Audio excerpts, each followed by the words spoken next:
Hello, and welcome back to Let's Play Megaman Zero 2. Last time we smushed a stag beetle and prevented the entire resistance base from being blown to smithereens. Unfortunately, in the excitement, we seem to have misplaced our commander, so our next sequence of missions is going to involve finding him. Firstly, we'll be going to the Forest of Notice. This kind of mirrors a stage from the first set, the Forest of Dices. While the Forest of Dices meant the West Forest, this one is the South Forest. The area also looks strangely familiar. I'll see if you can spot the similarities. See you there.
Sadly, no, we don't get to chase our commander through this lovely and vibrant forest.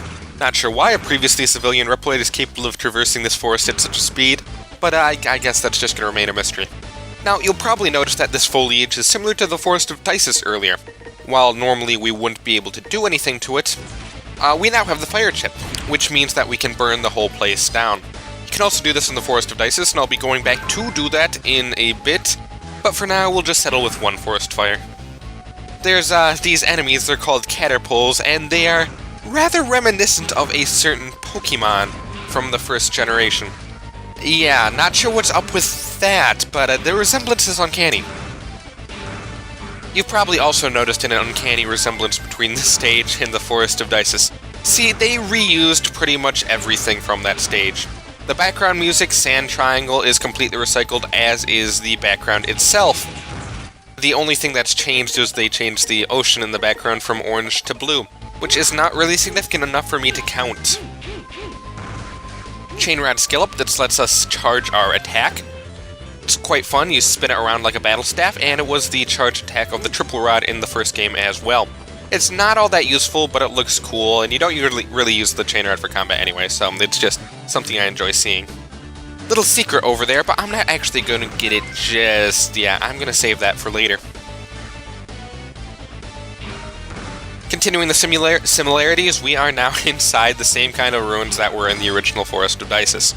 I don't really care for this stage all that much because of all the recycled elements, and it just isn't all that memorable. It also recycles the whole dependence on the chain rod, so you don't even get a unique concept. Moreover, they're also recycling the mid-boss. This guy's Panophile, and he's exactly the same as before. Only difference is that his stage has been mirrored, and instead of fighting him on the left, he is now on the right. Didn't know you could actually destroy his projectile by pulling out his nose, but now I do. Makes him even easier. The broken versions of these pullable blocks often hide hidden caches of E-crystals, but I'm afraid destroying that one may have been the wrong move, seeing as we now cannot get above this spike. Guessing that means we're gonna have to be coming back. I assure you this has absolutely nothing to do with the fact that I was unable to squeeze all the hidden stuff in this stage into the time limit.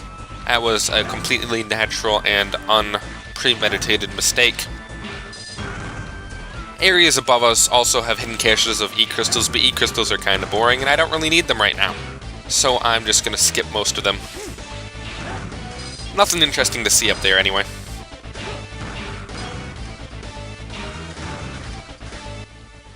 Gonna be switching back to the Buster here because, once again, the chain rod is not all that combat worthy.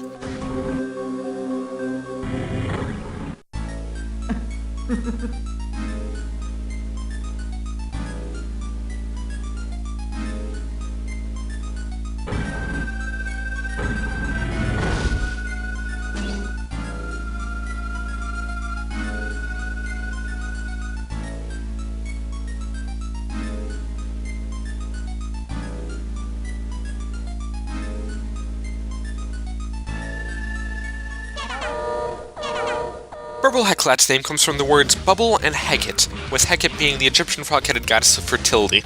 He's based after a frog and as such has many frog-like qualities, including jumping around the room, constantly carrying the Japanese onomatopoeia of ribbit, and using that. It's his EX skill, Energy Tongue, and should it hit you, you'll be stuck for a bit while he drains your health into his own.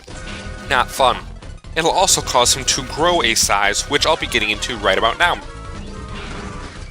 This attack causes the Caterpies to drop from the sky. The gold one is notable for being the actual shiny color of Caterpie.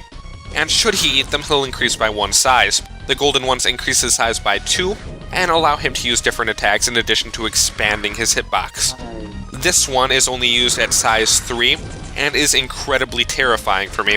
He'll roll around the room and then fall in various places, noted by the falling leaves. Should you burn them off prior to him using it, using the fire chip, you're basically screwed and won't be able to tell where he's coming from. He'll also use a bubble attack in his 3rd form, which should it hit you will cause you to become slicked up and reduce your mobility. At level 2, he'll use that missile attack, which isn't all that hard to dodge, you just have to be high up on the wall. However, the fact that he changes sizes and movesets based on how many caterpillars you let him hit makes the boss fight rather interesting and dynamic. Hitting him causes him to go down 1 size, but it does not actually damage him, so you want to avoid him growing. The EX skill you get is based off of that tongue attack. It's the Energy Chain, and is our first and only EX skill for the Chain Rod. We don't get a form, though, because we actually only have 1 left.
Get a bit more expository dialogue on the Dark Elf from X back there, which is one of the primary reasons I chose to do that stage first.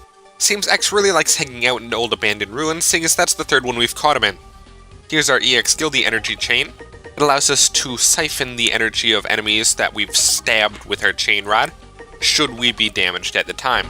It does not, however, change the Chain Rod to animation, and is overall quite boring. Once again, we didn't get a new form, so I'm just going to be using the one I want to, the active in this case. Now then, to head back into the Forest of Notice. Firstly, here's this little thing I noted. This jump is incredibly annoying and not something you would normally think to do. It hides one of the evilest cyber elves in this game, and I swear to God, each of these Zero games has at least one jump like this. Incredibly annoying. In order to score the cyber elf, you've got to spirit with the chain rod while jumping and making sure you don't attack too early, or you'll just attach to that chain rod target, which will cause you to be unable to get the cyber elf and make you have to do the jump again. Not pleasant at all. Cyber elf we get isn't really worth it either. It's one of 2 that halves a boss's energy should you use it at the beginning of the stage, which makes them easier, but it's generally pretty easy to take them out with a bit of practice anyway. Going back into the stage itself, the ruins actually feature a couple rather interesting puzzles involving the chain rod. This one, it requires you to jump up and pull yourself up in order to get up there, because you see that cyber elf is protected by a spike pit. However, if you hit it too many times and fail, the block's gonna die on you. which means you won't be able to get up. Here's the energy siphon shown in practice. I'm getting damaged on purpose to show that off. I am actually going to need a certain amount of E-crystals in order to get one of the final forms, so I'm going to collect what I can, and I'll probably going to do some grinding off screen. But until then, I'll just, take my time. Pinofield does respawn here, so I'm just going to skip it, since you don't need to see the same mid-boss a third time. Looking at you, Golem Type E. Here's the block I said we probably shouldn't have destroyed earlier. This one's a bit tricky because you have to destroy specific blocks in order to get to the pullable one. Otherwise, you'll fall down and die in the spike pits below. And of course, should you decide to destroy the block I was standing on too early, you'll find yourself unable to pull out the block you need to pull out without crushing yourself. Our reward is another sub-tank, just as the Forest of Dices had a sub-tank for us hidden within its depths. I'll show off how that functions now, seeing as I managed to get myself damaged. You can select it at any time, and it obviously displays the amount of health remaining in it. Quite fun.